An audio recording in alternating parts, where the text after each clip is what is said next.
Tingginya angka pengangguran terdidik di Indonesia menjadi peringatan serius bagi pemerintah.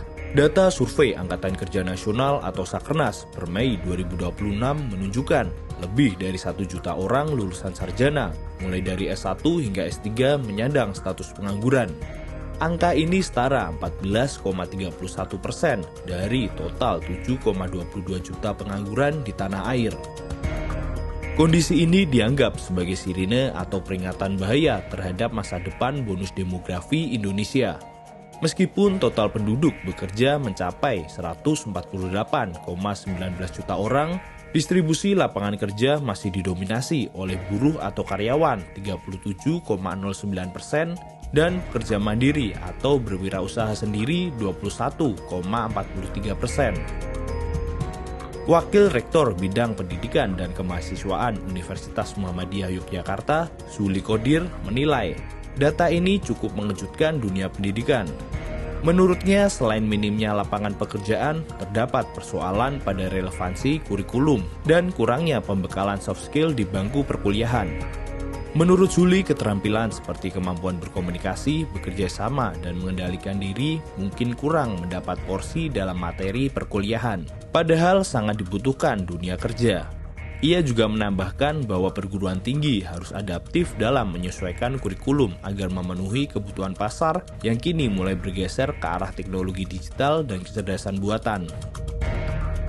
Wakil Rektor Bidang Kemahasiswaan, Pengabdian kepada Masyarakat dan Alumni UGM, Ari Sujito menekankan perlunya langkah korektif dan terobosan ekonomi untuk mengatasi menyempitnya lapangan kerja. Ia berpendapat bahwa krisis global dan kebijakan nasional turut berdampak pada kemerosotan daya serap tenaga kerja terdidik. Solusi atas masalah ini menurut Ari tidak bisa dibebankan pada satu pihak saja. Perlu sinergi simultan antara perguruan tinggi dalam menyiapkan lulusan berkualitas, dunia industri yang menyediakan ruang, serta pemerintah untuk menciptakan kebijakan investasi padat karya. Di sisi lain, pemerintah mengeklaim adanya pertumbuhan penyerapan tenaga kerja melalui investasi. Kemudian jumlah tenaga kerja yang terserap di semester 1 2026 sebesar 1,45 juta tenaga kerja langsung, dan dibandingkan tahun lalu ini naik 15%. Jadi jumlah orang yang bekerja terekrut lebih banyak 15% dari tahun lalu, dan di tengah adanya